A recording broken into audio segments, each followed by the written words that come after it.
अस्सलाम वालेकुम जी, कैसे हैं आप सब। मैं ठीक, शुक्र अल्हम्दुलिल्लाह। दुआ करती हूँ आप भी माशाल्लाह ठीक ठाक रहें, खुश रहें। चलें जी, बिस्मिल्लाह करते हैं अपनी वीडियो का। मैं करती हूँ आगाज़। अच्छा, बाहर इन्ना शोर हुंदा है सुबह सुबह 7 वजे ड्यूटी ते भैया आ जाते हैं। इन्ना शोर, जोर जोर दी पत्थर बॉल कह रही हूँ जिन्होंने रखी होती लोहे की बास्केट टाइप, इन्नी ज़ोर दी सुटते हैं। ज़ाहिर उनको तो ये है ना कि सारे काम पे चले गए, स्कूल चले गए, लेकिन मेरे मियाँ रात को काम करते हैं, बेचारे सोया ही नहीं जाता। अच्छा जी, मैं अपने मियाँ नाल आई हाँ बैंक विच, मैनू ज़रूरी काम सी।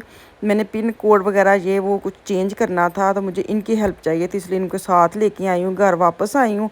घर वापस आके सिर्फ चाय पी थी मैंने, साथ ही सफाइयाँ शुरू कर दी हैं क्योंकि बच्चे स्कूल चले गए हैं और 11 बजे का टाइम है। मैंने ऐसे आ जाना है तो फिर मैंने भज दौड़ जी पै जाती है। फिर मेरा ये वाला जो काम है ना, मेरा नहीं होता। बच्चों के आने के बाद ये वाला काम मेरा रहता रह ही जाता है। तो मैंने कहा जल्दी से मैं इसका वैक्यूम एक दफ़ा लगा लूँ, साफ़ सुथरा हो जाता है। वैसे तो मेरा सिर्फ यही कारपेट है, ये टीवी लाउंज में है, तो इसको बस मुझे करना होता है। बाकी तो वो बोर्डन पे मैं ब्रश वगैरह भी मार के तो अपना वो छोटे छोटे बाल टाइप भी गिरे होते हैं वही उठाने होते हैं, तो साफ़ हो जाता है। बस ये टैपश पे मुझे होता है जितनी दफ़ा मशीन ना मारना मुझे वो होता है ना, थोड़ा लगता नहीं कि सफाई इन्होंने चंगी तरह साफ़ सुथरा किया है। वापस किचन में आई, कितने दिन हो गए हैं। धनिया लेके आई थी, अद्धा के बेचारा ख़राब ही हो गया। वे अब 2 टोकरियाँ भर के मैंने इसको काट के रख ली है। धोया, अब थोड़ा ड्राई होता है ना। अभी भी मेरे हाथ में पानी पानी लग रहा था, तो मैं इसको ना शापर में डाल के, जो बैग्स होते हैं जिप लॉक बैग, उसमें डाल के तो मैं पैकेट बना के फ्रीज़र में रख देती हूँ, ताकि मेरा जो धनिया ख़राब नहीं होता, बड़ी देर तक चलता, देर पा रहता है। तो हुण मैं बनाने लगी लस्सी, वही नमकीन, क्योंकि इंतहा दी गर्मी है। जो तुसीं एक बारी काम करन लग पो ना घर दे, तो पसीना आंदा, फिर अंदर ठंडी कोई चीज़ ना फटाफट अंदर सुट्टी जाए।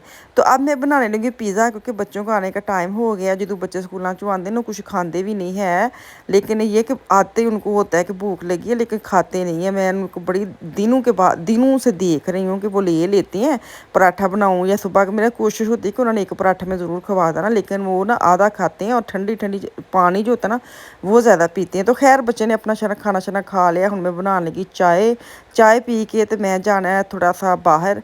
मैं क्या कहते हैं, इनकी स्कूल की कुछ चीज़ें रहती हैं। अच्छा, मैं ना आपको बताऊं, स्कूल की चीज़ें ये नहीं कि उन्होंने एक लिस्ट दी है आफ़िया को ना, तो अफ़ान को लिस्ट नहीं मिली। मैंने अफ़ान को पूछा आपको लिस्ट मिली है, तो वो कह रहा है आफ़िया की चीज़ें दे के यही मुझे भी चाहिए ना।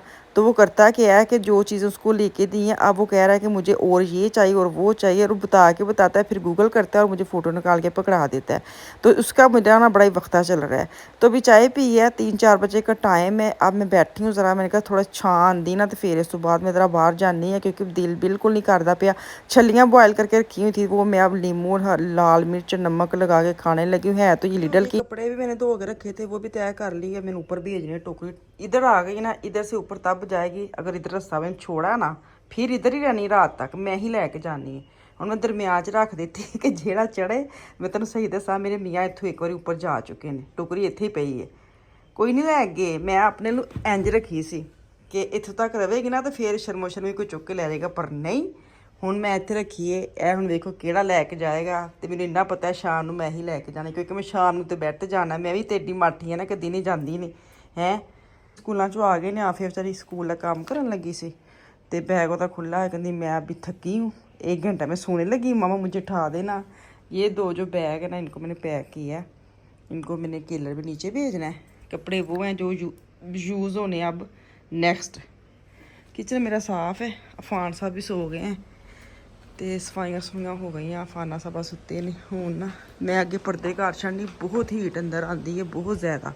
कपड़े मैं धोते सन, तौलिए शोलिए में सुकने पा के ना, तो मैं अंदर धुप जी भाई उधर कज छड़ी, बहुत गर्मी आती है।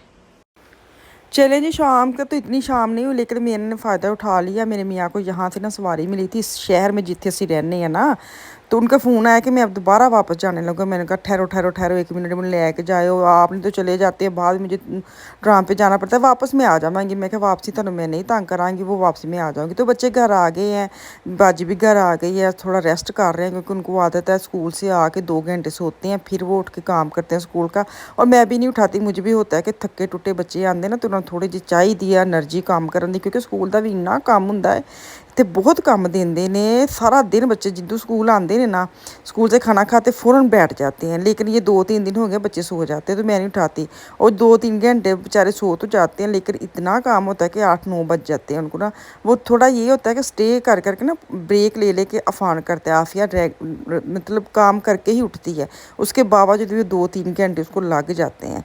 तो यहाँ पे मैं आइनोरो शॉप पे आई हूँ। मैंने कहा इतों मैं कुछ वेख लैनी है, क्योंकि इसको जो चीज़ें चाहिए बेसिक चीज़ें चाहिए तो हर चीज़ जगह तो लभ जांदियां ने ना।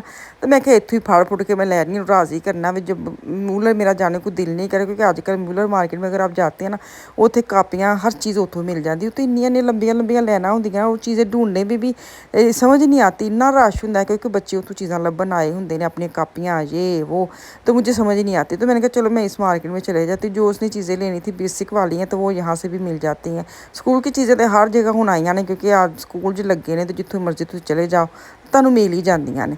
तो कल मुझे किसी ने कहा था कि वो जो मैंने बैग लेने हैंड कैरी, मैंने कहा था ना, तो ब्लू वाले फ़ाइनल किए हैं। तो सच्ची बात है, मुझे खुद ब्लू वाले ही पसंद आए थे, लेकिन मैंने अब विशाल को फ़ोटो भेजी थी कि कौन से लेने हैं, तो उसने वो दूसरा कलर चूज़ किया था। फिर मैं 2 लेके आई हूँ, एक उसका छोटी का और एक बड़ी का है, दोनों का सेम ले आई हूँ। लेकिन जो मैं वीडियो में देख रही थी ना, मुझे इतने ब्लू पसंद आए थे। मैंने कहा मिशाल के देखो कितने प्यारे लग रहे हो। आप सब ने मुझे ब्लू का ही कहा था कि आप यही लेके आएंगे। मैं कहा किन्नी तुसी मेरी पसंद ਨੂੰ ਹੁਣ समझ गए हो, तो मैं ਉਹੀ ਲਿਆਉਣੇ ਸਨ। लेकिन फैसला ਬੱਚੀਆਂ 'ਤੇ ਹੋਇਆ ਸੀ। ਕਦੀ ਕਦੀ ਤੁਸੀਂ ਅੰਦਾਜ਼ਾ ਲਾ ਸਕਦੇ ਹੋ ਕਿ ਤੁਸੀਂ ਛੋਟੇ ਜਿਹੇ फैसले 'ਤੇ फंस ਜਾਂਦੇ हो कि मैं ਇਹ ਕਰਾਂ कि ਇਹ ਕਰਾਂ। हालांकि मेरे मियाँ भी साथ थे, उन्होंने भी मुझे कहा था। उन्होंने मेरे तो सुट देते हैं। अगर वो थोड़ा सा भी बता देते ना कि नहीं यह चंगे लगे, फिर मैंने बेटी को नहीं पूछना था। वो बच्चियों के ना बैग च आंदा नहीं है वाला है अच्छा साइज़ के हिसाब नाल बैग, तो कुछ आए तो फिर बंदा लै भी लवे।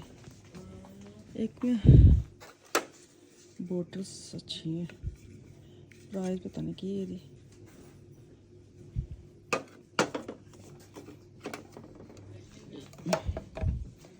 देखो मसाला बॉक्स मैंने लेती है ना, जिसमें मेरे मसाले डाले हुए मैंने खुश्क जी। छोटू उसकी पैकिंग आई हुई है 2 यूरो की। 1 यूरो शॉप है, नाम 1 यूरो, लेकिन चीज़ां 2-2 यूरो दी सही। होर कि मैं तुहानूं नवां विखावां, क्योंकि इत्थे चक्कर लाना पैंदा है, कुछ ना कुछ आया रहिंदा। ये देखिए 3 की पैकिंग है, फ्रिज ना तुम चंबोड़ लो। बस नखरे ही नहीं ना। ये वाले 1-1 यूरो के लगे हुए हैं, मैट किचन के टेबल मैट जो होते हैं ना वो वाले। चलो कोई नहीं लब्भा कुछ। मैं ना इस दुकान तो लंच बॉक्स लैन आई सां, ते मेरा शापर वेखो तुसी, मेरा टोकरी मतलब तुसी वेखो, हद मुक्की पई मेरी। चीज़ां एडियां सोहणियां लगदियां ने, भी लै ली भी लै ली, करदे करदे किन्ना बड़ियां चीज़ां लईयां जांदियां ने। चलो चलिए निकलिए इत्थों, मैं आगे भी जाना है। चलें जी, मैं आ गई हूँ यूरो शॉप से बाहर। C&D मैं गुजार रही हूँ, मैंने कहा नहीं जाना। चलें जी, मेरे चैनल को सबसक्राइब करो तो लाइक करो शेयर करो। वाह वाह पूरा वेलो तिन्ने एक साथ बोल रही है। तो मैनू दवो इजाजत, वापस आऊँगी कल। दुआवां च याद रखियो। अल्लाह हाफिज़।